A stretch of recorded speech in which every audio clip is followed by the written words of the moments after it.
माधोपुर गांव में दीनाचंद नाम का एक चालाक और लालची सेठ रहता था। वो गांव के बेहद गरीब लोगों को ठगता था।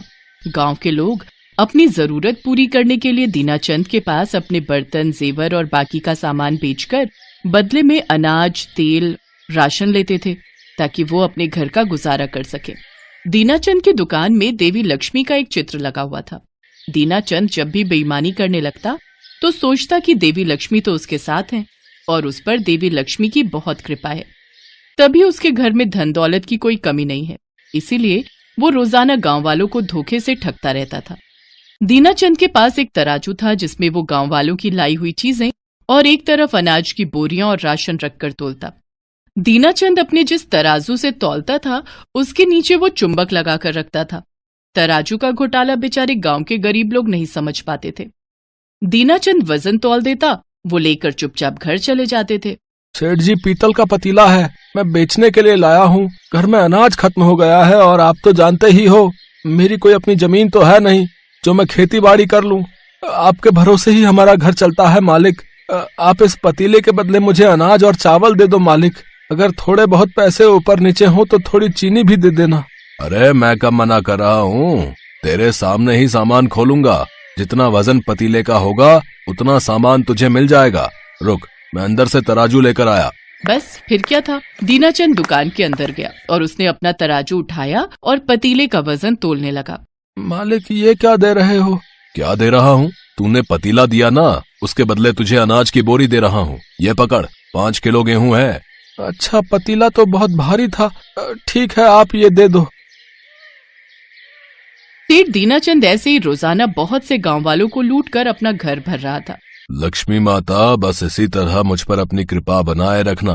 मैं गांव वालों का भला करता रहूं और आप मेरा भला करती रहो। मुझे और कुछ नहीं चाहिए। दीनाचंद की मक्कारी से भरी सारी बातें बैकुंठ लोक में माता लक्ष्मी और भगवान विष्णु भी सुन रहे थे। देवी लक्ष्मी, ये साहूकार तो अति चतुर है। देखिए किस तरह से गांव वालों को चकमा दे रहा है। आपको इसे सबक सिखाने के लिए कुछ तो करना ही होगा। आप ठीक कह रहे हैं स्वामी। जब भक्त अपनी राह से भटक जाते हैं और ईमानदारी को छोड़कर बेईमानी का मार्ग अपनाते हैं तो भगवान को भी उन्हें सीधे रास्ते पर लाना होता है। अब मुझे ही कुछ करना होगा ताकि मेरा भक्त साहूकार दीनाचंद सही मार्ग पर आ जाए। अरे भोला, ये तराजू कितनी धूल खा रहा है, जरा इसे अच्छे से धोकर रख दे। मालिक, रोज तो धोता हूँ, रोजाना धो धोकर तराजू घिस जाएगा। तुझे जितना बोला है उतना कर, चुपचाप तराजू को धोकर यहाँ ला। दीनाचंद जैसे ही तराजू रखता है, एक गांव वाला उसके पास आता है। सेठ जी, मुझे राशन की बहुत जरूरत है। मेरी बेटी की शादी है, बारात के लिए खाने का इंतजाम करना है। मेरे पास ये कुछ बर्तन हैं, आप इनके बदले मुझे अनाज, राशन और घी तेल दे दो। हाँ, मैं तो देने के लिए ही बैठा हूँ। तुम सबकी मदद करने के लिए ही तो मैंने ये दुकान खोल रखी है। रुक, अभी मैं इन बर्तनों को तराजू में तोल देता हूँ। दीनाचंद बर्तनों की तोल के बराबर सामान तराजू में रखता जाता है, पर बर्तनों के वजन जितना सामान का भार अभी हुआ ही नहीं था। ये देखकर दीनाचंद हैरान रह जाता है। अरे भोला, कहीं तू गलती से चुंबक लगाना तो नहीं भूल गया? नहीं मालिक, वो देखिए ध्यान से, चुंबक तो अभी भी लगा हुआ है। अच्छा, पता नहीं, ये वजन तो बराबर ही नहीं हो रहा। इसके बर्तन इतने भारी कैसे हो गए? बर्तनों का वजन भला अधिक क्यों ना होता? तराजू पर तो देवी लक्ष्मी विराजमान थी। देवी लक्ष्मी दीनाचंद को सबक सिखाना चाहती थी ताकि किसी गरीब का नुकसान ना हो, और वो मंद मंद मुस्कुराने लगी। बर्तनों का भार बढ़ता ही गया और फिर अपने चमत्कार से देवी लक्ष्मी ने अपना वजन सामान के बराबर कर दिया। दीनाचंद अपना सिर पकड़ कर रह गया। अब तो वो गांव वालों को लूटता रहता था, पर आज पहली बार वो लुट गया था। वो गांव वाला खुशी खुशी ढेर सारा सामान लेकर अपने घर लौट जाता है। अब तो रोजाना ही ऐसा होने लगा। जब भी कोई गांव वाला दीनाचंद के पास अपने सामान के बदले कुछ लेने आता तो देवी लक्ष्मी तराजू में बैठ जाती और दीनाचंद को ना चाहते हुए भी उस वजन के बराबर सामान गांव वालों को देना पड़ता।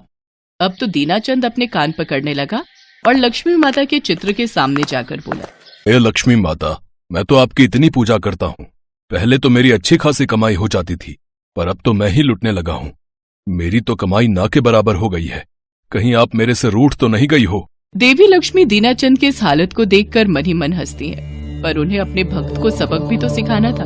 देवी लक्ष्मी दीनाचंद के सामने प्रकट होती है। दीनाचंद, ऐसा ही समझ लो, अगर मैं एक बार रूठ कर चली गई तो वापस नहीं लौटूंगी। फिर तुम्हारे पास जो भी ये धन दौलत कमाई हुई है सब मेरे साथ ही चली जाएगी। तुमने गरीब गांव वालों को बहुत लूटा है। तुमने उनके साथ क्या बेईमानी की है ये सब मेरी आंखों से छुपा नहीं है।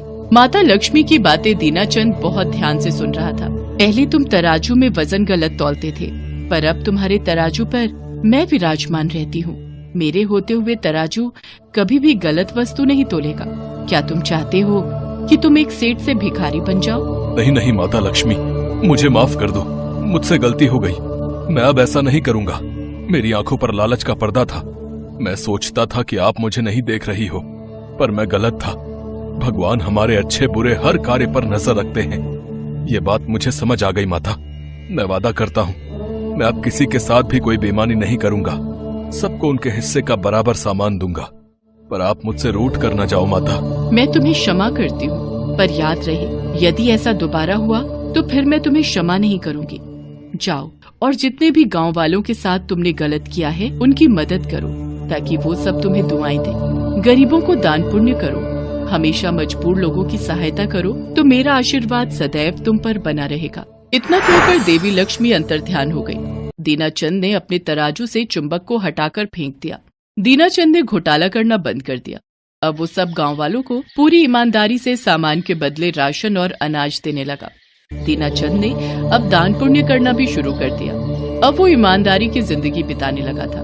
उसे ऐसा करते देख देवी लक्ष्मी और भगवान विष्णु दोनों मुस्कुरा रहे थे।